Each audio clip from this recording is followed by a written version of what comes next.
All right, guys, this is Greg Collins, Substitute Teachers Lounge. Glad to have you back. I'm excited because we're beginning a series of interviews with some of the people that I have met virtually through our Facebook group.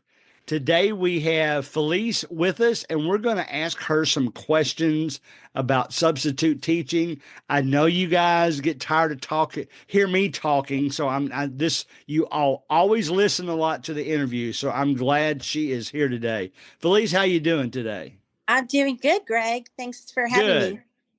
You're welcome. Why don't tell us what area you're in? I don't want to say area of the country because I don't necessarily know you're in the United States yet. But go ahead and tell us a little bit about yourself and where you're at.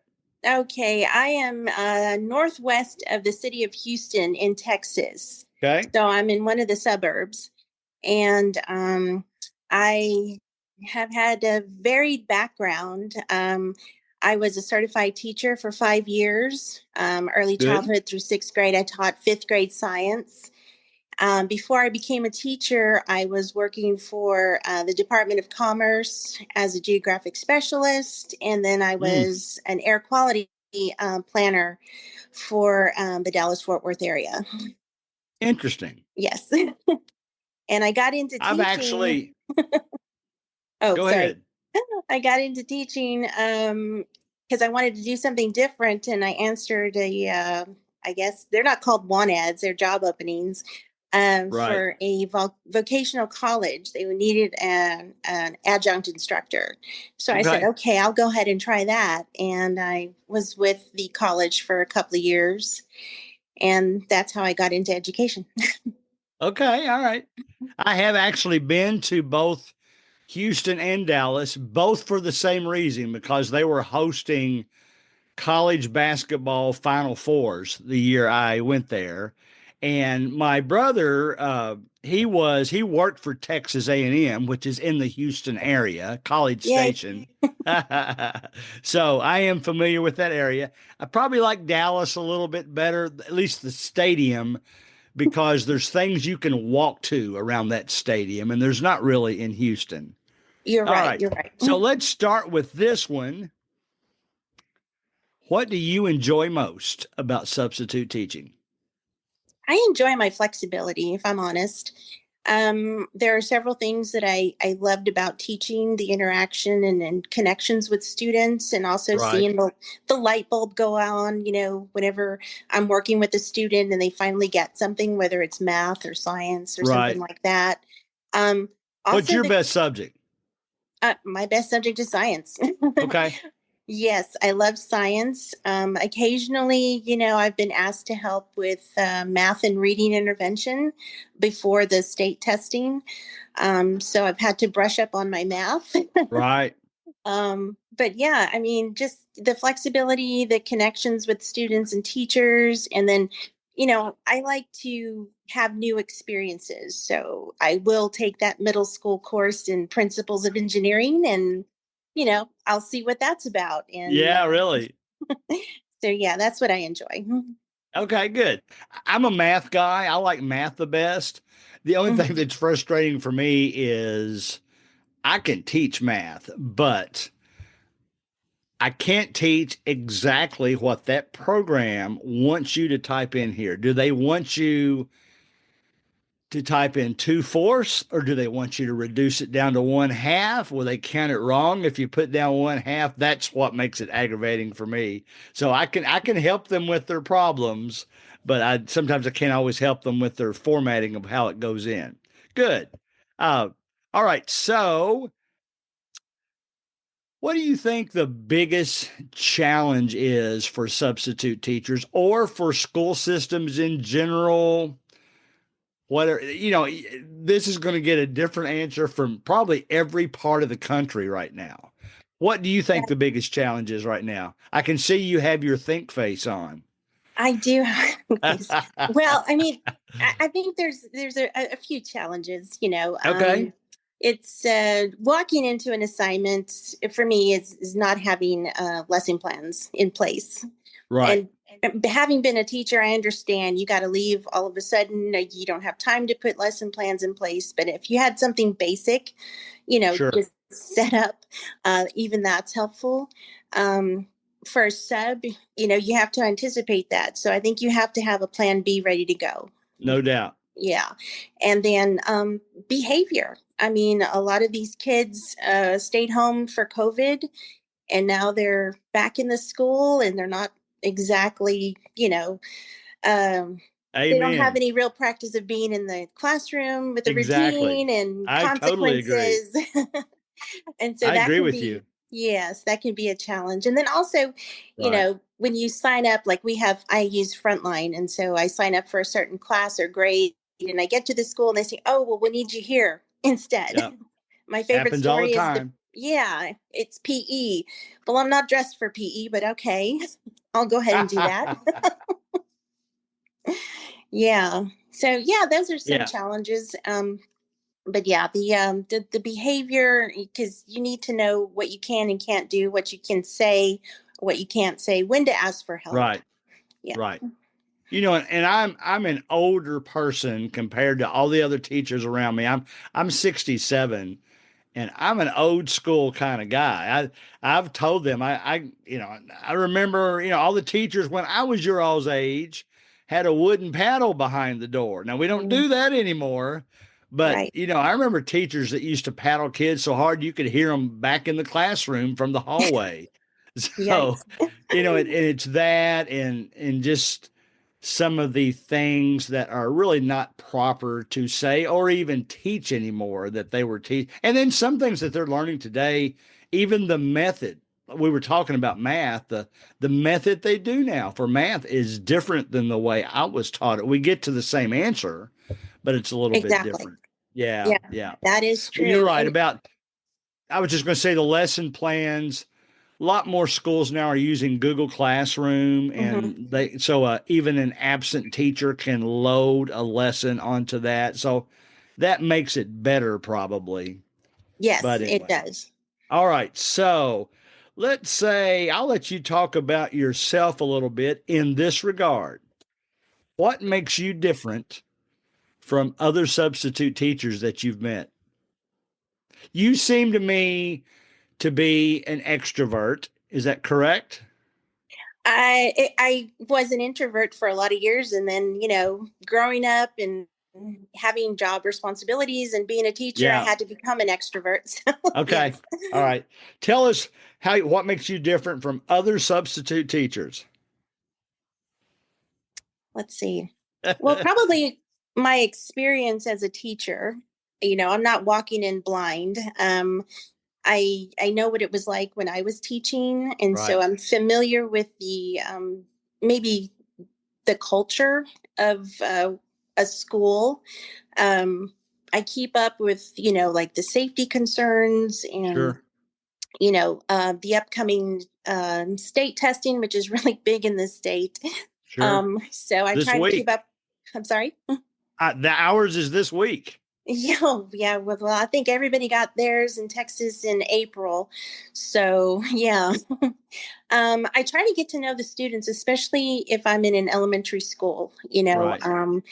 If I have 1 or 2 days in a row, if I'm doing reading or math intervention, I really form those connections with the students. And then when I go to sub in middle school and I see them again, it kind of helps me, like, if I'm in their classroom, I can say, oh, well, I know some of you from elementary Right. school, Right. and I already have that connection there. And also, I try to kind of make a connection with the teachers. I know teachers are very stressed individuals. I was one of them. Um, Absolutely. but try not to get on their nerves per se, but just ask questions, kind of visit with them, just kind of build some sort of connection. That way they remember me. Also being courteous and nice to the school staff. Because walking into a school, I always think of it as a job interview. I don't want a Sure. full-time job, but I Yeah. think of it as an interview, and I want to leave a good impression, and I don't want to be just, a good sub. I want to be a good person. Right. And you are when they start calling you back. That's when you Yes. know. Or when I get those alerts on email, I was going to say I Yes. don't have sub alerts, but I do have two sub coordinators in different campuses, and so they will call me Oh, personally. that's the best thing to have right there Yes. because they're comfortable with you, you're comfortable with them, and all that good. Now, do you sub elementary, middle, and high school? I have not subbed high school. My daughter's in high school and she has forbade me to sub on her campus. So I do. I when she was in elementary, I did sub at her school and also at her middle school. I tried not to get her class specifically, but yes, I Right. do stay with upper elementary, third, fourth, and fifth, and then I do sixth, seventh, and eighth. Right. And you probably know this because I know you listen to the podcast, but I subbed middle school and high school for 6 years. I always said middle school was my favorite. I always said sixth grade was my favorite. COVID hit. And then all those students just all of a sudden seem more immature. And I told my wife, I said, well, I'm going to try elementary school. And I just tried it for the first year, fell in love with it this year. Mm-hmm. Third grade's kind of my wheelhouse, but I've done them all. Third grade just seems like the last grade before they start developing their attitudes and their Yes. egos and that kind of thing. So I've really enjoyed it. All right. Let me see. I'll ask you this, and if you don't have one, that's fine. Can you recall a humorous situation in the classroom? Maybe it's something I want to reenact where I am. I would have to say it was middle school. Okay. Um, every teacher in the middle school has what they call an advisory period. And so if you're a science teacher, you're going to have another set of students come in for advisory, and it's going to be some sort of life lesson, whether it's about, suicide prevention, drug abuse prevention, or even just motivation and, what makes you a good person kind of thing. There's always a lesson planned. Right. And there's always a slideshow. So I was subbing orchestra. Yes, orchestra. Orchestra. And so, yes, the orchestra students left. It was time for advisory. Students came in that were not orchestra students. And I had someone helping me with the setup with the slides and everything. Well, all I knew about the advisory lesson was that it was about motivation. How do we keep our motivation? So technology didn't work, and I had to wing it for 20 minutes. And my mind is racing. I was like, okay, I know this. I live this. What can I say? And I'm looking at, the seventh and eighth graders in front of me going, okay, get it together. So I just started talking. It was like an out of body experience. I don't really remember what was said, but what I do remember at the end, one of the eighth grade boys, which he was having side conversations, and I would just kind of pause while, when I was talking and just say, hey, how's it going over there? He said, oh, no, ma'am, I'm fine. Well, at the end, he said, that was the best class. You're the best. And I Well, thought, good for I you. wished I could remember what I said. But yeah, that was quite humorous. And my stomach was fluttering. And I just, I was Good. nervous, but I was just trying to pull. I mean, really, the story of my life is think fast. Yeah. You sometimes you never know how kids are going to react. I feel like here recently, the kids that I've had to fuss at the most because they weren't getting their work done, they're the ones that come back up to me the next day and say, "Oh, Mr. Collins, I'm glad you're back again today." And you just never know. You just never know. That is true. Let's end with this one. I'm not even sure that I mentioned this one before we started, but I'm going to ask you this anyway. If you came across another person that was thinking about becoming a substitute teacher, what would you say to them? I would say, yeah. Well, obviously, I would start up with the positives. You don't want to scare anyone away, Yes. especially if they're interested in doing something like this. I would just focus on the positive and say it can be very rewarding. You Right. will learn as much as the students will be learning. You will form connections with students that you never thought possible. I mean, and I would also tell them that students are human beings, they're not robots. A lot of times Right. they'll be non-compliant. Right. Don't take it personally. Every student has a story, and you're human as well. If you're not having a good day, the chances are somebody in the class is also not having a good day. Right. So just don't take things personally, and just be open to being flexible uh, when you do sub, because you will have those challenging moments when you are asked to give up that planning period and go down the hall Right. and cover Right. for another teacher. And that's just the Right. nature of what a substitute teacher is. Correct. Yes, I agree. You made me think of something. Do you have a tip or trick about when your classes get too loud to maybe settle them down? Uh, yes.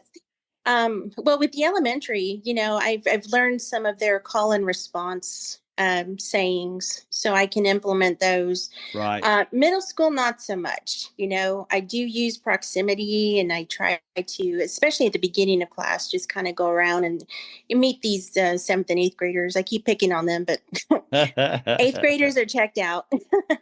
And you just want to get to know them as humans for like maybe a minute or two, Right. and then just kind of and it's hard to just stand there in silence, because then a few people will notice, and then it could turn into a lot of yelling, like, be quiet, she's waiting, kind of thing. But yeah, I try not to. I've never banged on the desk. That's just not Right. me. Me either. Yeah, so I just try to, if there is a mic, and I have used the mic with the loop around the neck, I will turn that on, because my voice is, I try my best to, throw my voice to the back of the room, but sometimes, with these big voices, especially in middle school, you can't, you know, get through that way. So Right. I'll have Right. to search for the mic. But I also use brain teasers with my third, fourth, and fifth graders. If I have a computer, if I'm lucky, I will log into my Google slide presentation, and I will Good. throw up a picture, and I Good. will, we'll do a wonder about it, or I'll do a riddle or a joke, or, just something fun that they can kind of focus on and get settled. I like it. I like it. In fact, I might steal some of your ideas if you don't mind. Oh, no, go ahead. All right, Felice, we thank you for being with us here today and wish you the best as you continue to substitute teach. Don't get in too much trouble when you post something on the Facebook group. And Mhm. it's that group is so funny because I let them say just about anything on there as long as they're not insulting each other.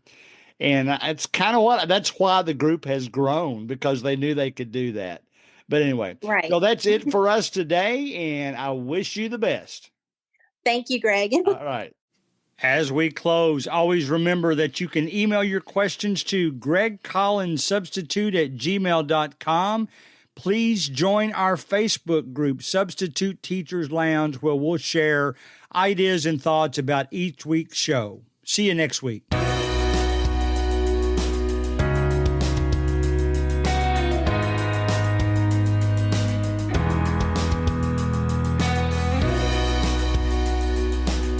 Music provided by Ben Sound.